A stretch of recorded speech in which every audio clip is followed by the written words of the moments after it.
Hi there, welcome to Lilly-Tree. Wire cutters. Are you wondering about the different types available and what might be best for you? In this video we're looking at the wire cutters I have, their uses and differences, and I'll cover both day-to-day cutters and more speciality ones. This is part of my Jewellery Tool Talk series, where we take a look at the jewellery tools we need and love to use. To keep up to date with more tool talk and my jewellery tutorials, please consider subscribing. Now let's talk wire cutters.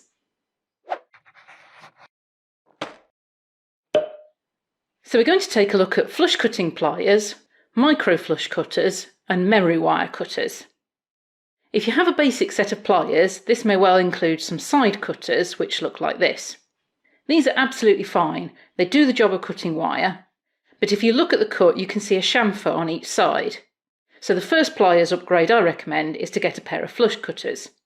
When you cut with these, one side will still be a point, but one will be flush or straight across. This can really help give you a professional finish. But don't worry, your side cutters are still useful to have around to cut the wire from the reel to begin with and save you flush cutters for the final finishing cuts. Which reminds me, sorry to tell you, but no blades last forever. At least none I've found yet. I have found you get what you pay for, and in my experience the trusted brands offer great quality that last well. It's also good practice when you're cutting thicker wires, if you can, to use the innermost part of the jaws, which give you a bit more force for the cut. And this saves the points for finer work. The pair I have here have lasted well so far. I think I've had them about 4 or 5 years with no problems. These are from Beadalon, and I'll put links to each of the pliers that I'm showing in the description below. I believe they're able to cut up to 1.6mm diameter or 14 gauge, but I've only used them up to 1.25mm diameter, which is 16 gauge. The shaping of the flush cutter pliers means you can get into a lot of spaces. But if you do intricate work, it's worth considering some micro flush pliers. As you can see, they have smaller points, so you can really get into those tight spaces and cut your weaving wire just where you want. These are Xuron Micro-Shear flush cutters, and the manufacturers state they're able to cut wire up to 1mm diameter or 18 gauge. Although I only really use them on my weaving wire, so that's wire up to 0.4mm diameter or 26 gauge. So generally, when I'm weaving a piece, I'll use side cutters or my oldest pair of cutters to cut my initial lengths of wire, my flush cutters for the finished ends of the thicker frame wires, and my micro flush cutters for trimming the ends of my weaving wires.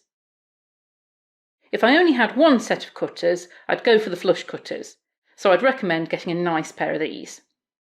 But I am admittedly a bit of a magpie when it comes to tools, so the more the better. And these three work well for me for jewellery wire such as copper. If you're using memory wire, however, do not use these tools, unless you don't want to use them again, ever. Memory wire is super hard wire. That's how it keeps its shape. So it will ruin any normal wire cutters.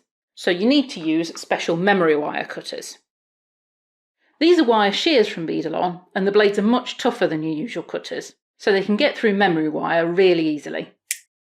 Oh, and top tip, move your usual cutters well out of reach when you're cutting memory wire, so you don't pick them up by accident. I very nearly did that myself. The memory wire was in the jaws before I noticed. So I know it's easily done. If you're looking to choose a specific pair of cutters, it's worth bearing in mind the general features that I cover in my basic pliers video, and I'll link that in a card here, and that includes the handle size and shape.